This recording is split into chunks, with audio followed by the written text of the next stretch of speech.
Welcome to Tired Mommy Revival. Hey mama, are you running on coffee fumes?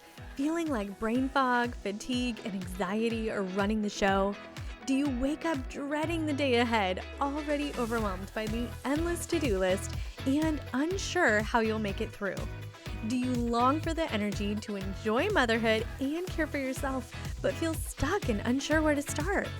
Let me remind you of something life-changing. You were created for more energy, more clarity, more joy. Hi, I'm Jerusha, certified holistic wellness coach, wife and mom to 2 wild boys and 1 baby girl in heaven. I know the exhaustion you're feeling because I've been there, barely making it through the day, relying on coffee and chocolate to survive, and wondering why nothing I tried ever made me feel better. Then, God stepped in and revealed a powerful truth. A woman's body is beautifully and uniquely designed to thrive. When we align with how God created us, we can boost our energy, bust through fatigue, and step into the vibrant, joy-filled life He has for us. Mama, I'm living proof that it's possible. These days, I wake up refreshed, nourish my body with intention, and navigate the chaos of motherhood with patience and peace. Most days. And I want to help you do the same. If you're ready to swap exhaustion for energy, brain fog for clarity, and guilt for grace, you're in the right place. Each week, we'll dive into practical strategies, faith-filled truths, and empowering tools to renew your health, body, soul, and spirit. Are you ready for this? Let's do it, mama. Hey friend, I am so glad you're here with me today. We made it, episode 20. Now, I don't know if you've heard this before, but only about 1% of podcasts make it past episode 20. Isn't that wild? At first glance, 20 might not seem like a big number, but in podcasting terms, it's kind of a big deal. It means consistency. It means showing up when it's hard. It means not giving up when you're tired, discouraged, or questioning whether it's even making a difference. Which got me thinking, isn't that the same thing when it comes to our health? The small steps, showing up, doing one thing differently, taking one intentional action. They might not seem flashy.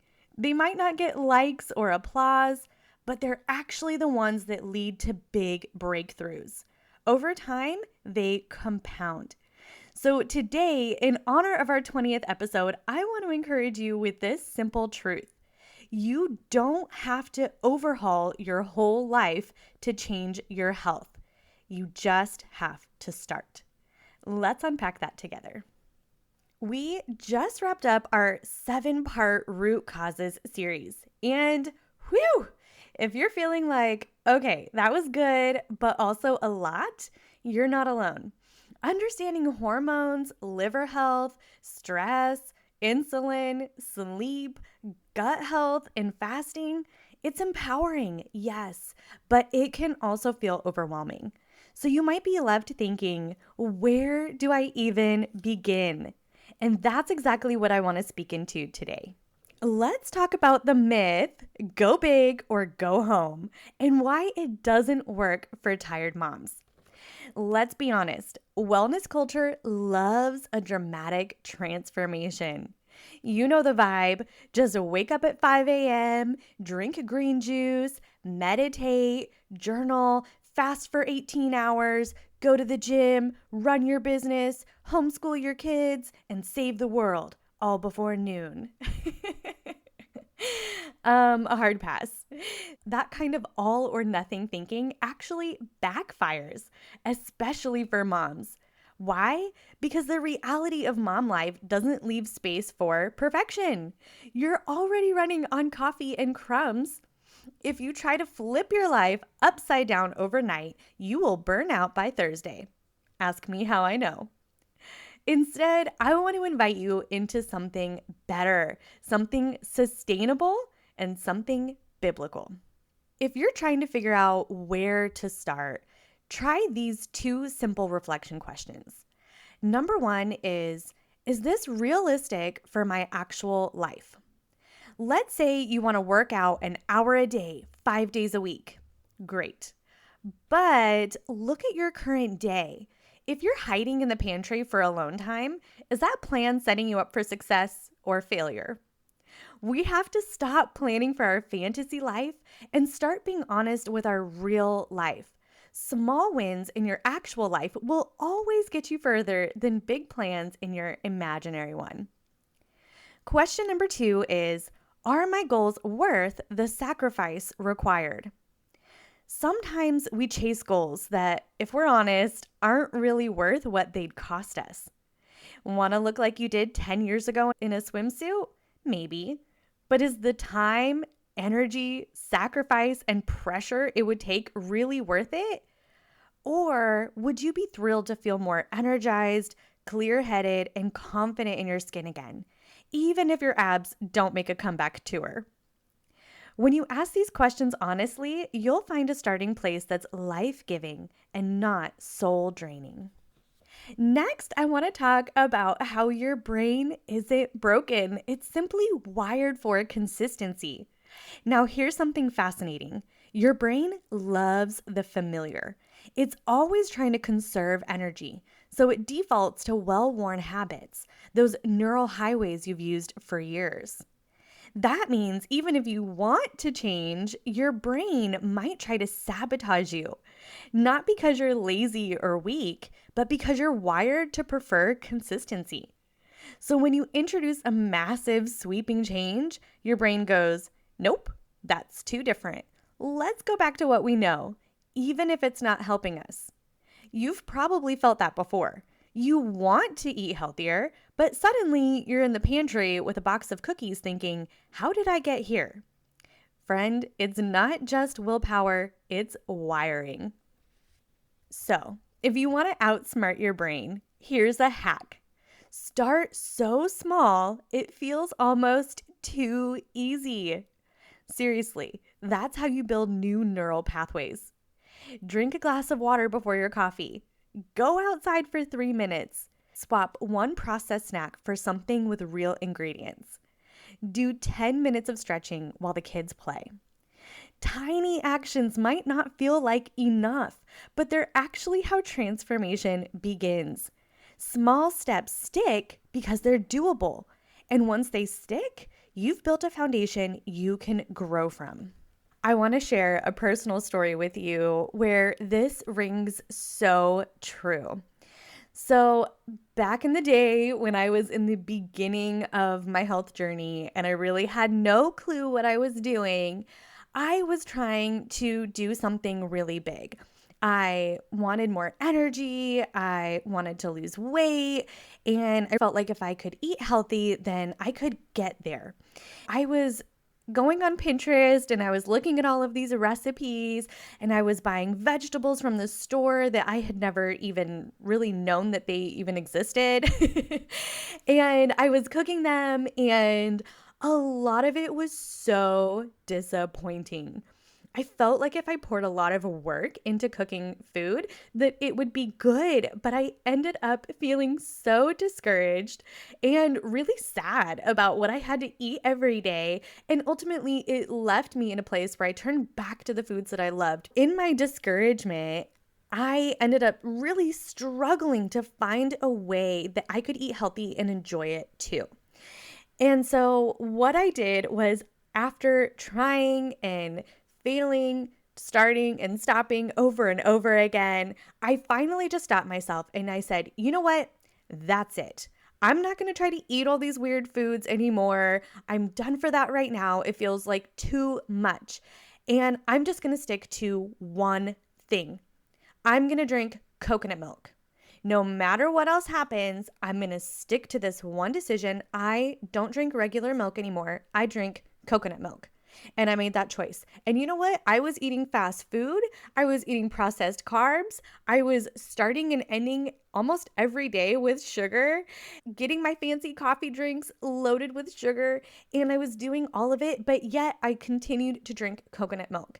And this might seem absolutely pointless. Like, what's the point of doing one small healthy thing if 98% of your life is still so unhealthy and contradictory to what you want to achieve?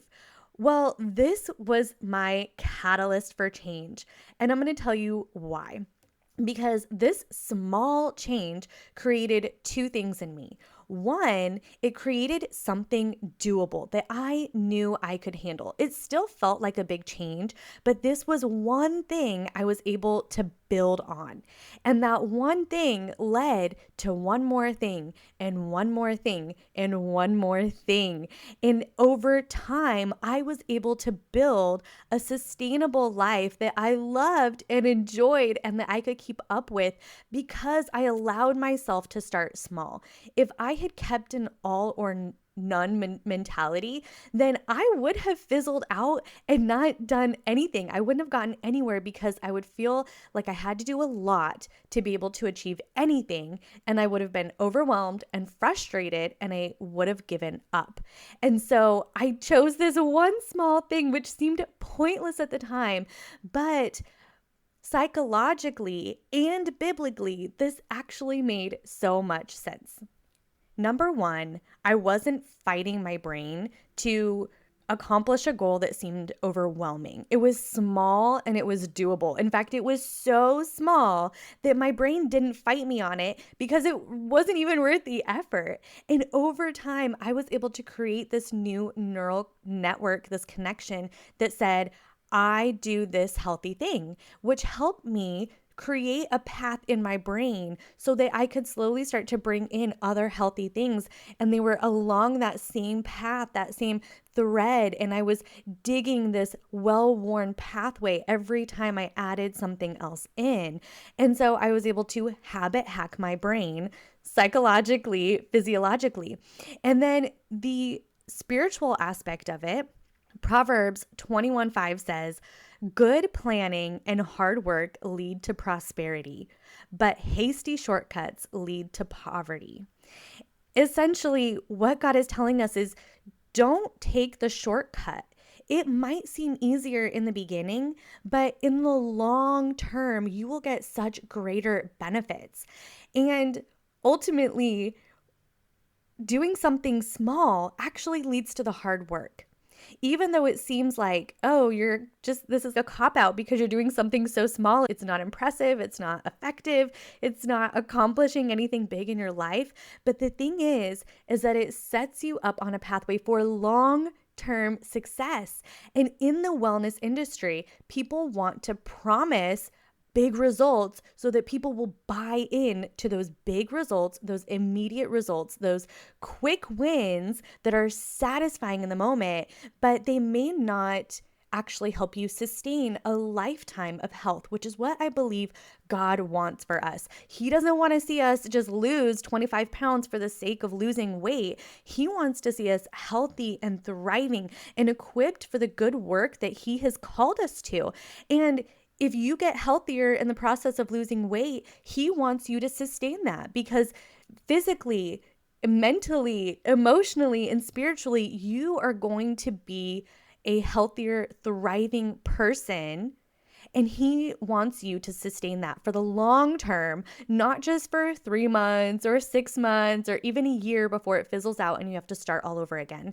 He wants to see you start a good work and sustain it in a life-giving way. Now, speaking of how we were created, let's talk about something that almost no one in the wellness world talks about: your hormones.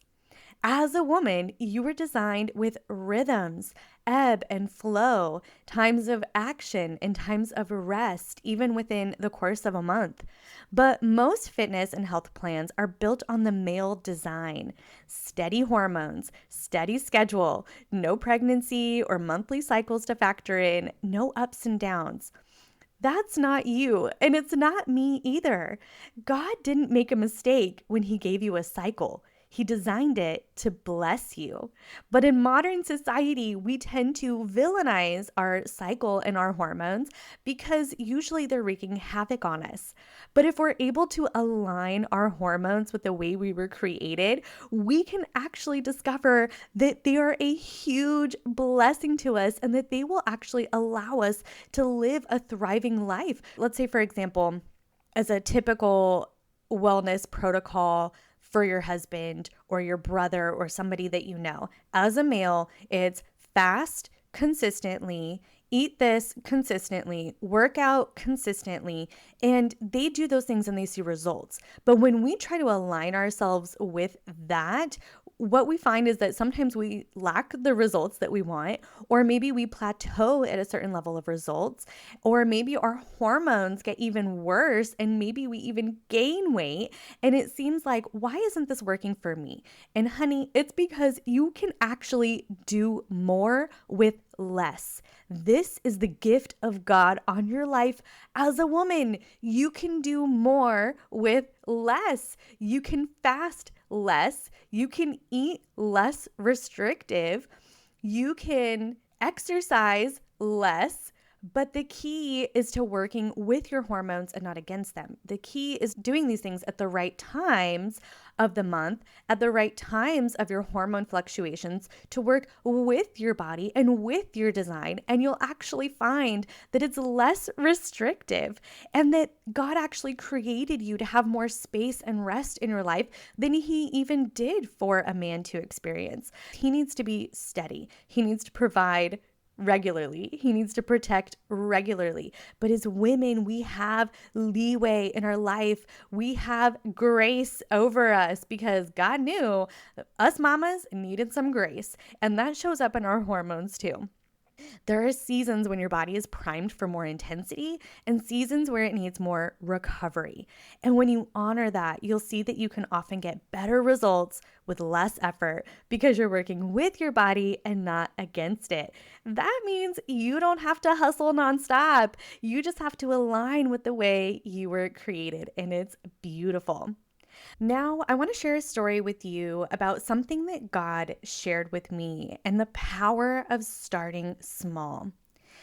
Now, it is June here in Tennessee, and I mean, it's June everywhere, but it's gardening season, and we have been in full swing of gardening season for a little while, and we have a big garden. It's probably close to like 40 by 40 because every year we extend our borders just a little bit, so I'm able to plant just a few more things in there. We started gardening actually a couple of years ago, and I want to give a little caveat here. When we started gardening, I was at a place where I had finally become really proud of myself that I could even keep a houseplant alive. I do not have what most people would call a green thumb. And ultimately, I figured out that it's not about luck. It's actually about science on how you're able to grow things well, whether it's a houseplant or food in your garden.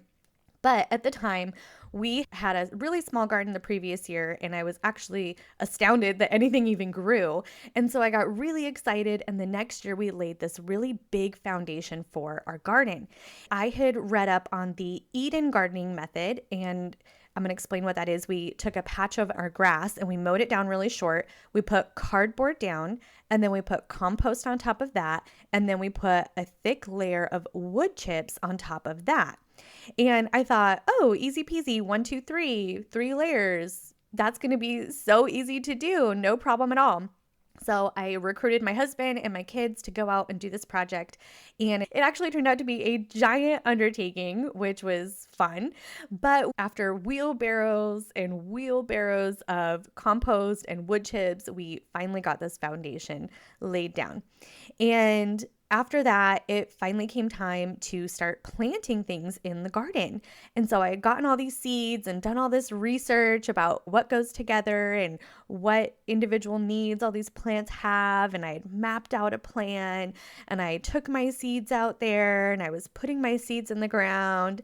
And I'm just looking at these tiny little seeds going into the earth and all this work that we did. And I'm like, terrified. I had this moment where I was just terrified. I was like, what if nothing even grows? And I thought, well, we did all this work, and so we're going to do a garden or at least make a really good attempt for it. And so I just trusted the process and I said, whatever, we'll see what happens. Well, over the next few weeks, we started to see things start to sprout up and it became really exciting. And it seemed like things were growing really slowly. But after a couple months, we started to be able to harvest things, tomatoes and green beans and eventually zucchini. And it became so exciting to see the fruit of our labor.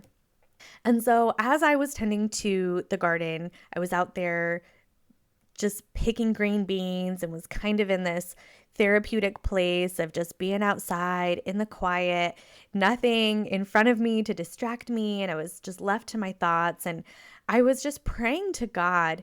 And I was talking to him about my business. And I said, Lord, I'm feeling really confused. I'm doing so much work in my business, and I'm really not sure I'm even doing the right things. I'm not really seeing fruit from this yet. And I'm wondering if it's even worth it. And God, I know that I'm responsible for something. I'm not just going to sit around and do nothing. But also, I know that you say in your word that you will complete the work that you began. And I know that you're in charge of this. Where does my job begin and where does your job end? And how do I do this with you? Because I'm not even sure that I'm doing the right thing.